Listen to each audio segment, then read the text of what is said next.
Now see here students, you people have to learn about the fractional index change.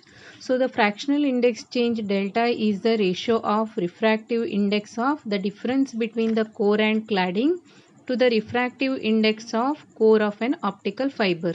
So it is given that delta is equal to n1 minus n2 divided by n1 here. Next, see what is the relation between your numerical aperture and that fractional index change. For that you have to consider that is from the equation 3 here you have to write n1 minus n2 is equal to n1 delta and numerical aperture is equal to, already you people know that is root of n1 square minus n2 square. So that is equal to root of n1 plus n2 into n1 minus of n2. So that is equal to root of n1 plus n2 into n1 delta.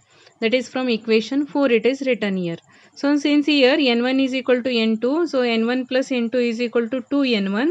So we can write here numerical aperture is equal to root of 2n1 square delta. Therefore n1 numerical aperture is equal to n1 into root of 2 delta here. So here increase in the delta increases the numerical aperture and enhances the light gathering capacity of the optical fiber. So we cannot increase delta to a large value. It leads to the intermodal dispersion which causes here signal distortion. Next, see modes of propagation here. In modes of propagation, see it is true that all the rays entering into the fiber with the angle of incident that is less than angle of acceptance will be trapped within the fiber. That is due to the total internal reflection here. But it is not true that all such rays propagate along the fiber here. So in reality what happens is only certain ray directions are allowed to propagate and these allowed directions are called here modes. So mode it is visualized as the possible number of paths of light in the optical fiber here.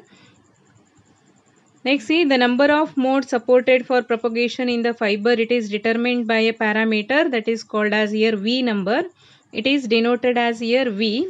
So if the surrounding medium in the air that is considered here, then the V number it is given by, that is N naught is equal to 1 here. Therefore that is V is equal to pi d divided by here lambda, that is root of n1 square minus n2 square, where it is d, small d is considered as diameter of the core and n1 is equal to refractive index of the core. Next n2 is equal to refractive index of cladding here and lambda is equal to refractive index, lambda is equal to wavelength of light here. So V is equal to pi d divided by lambda, that is into numerical aperture.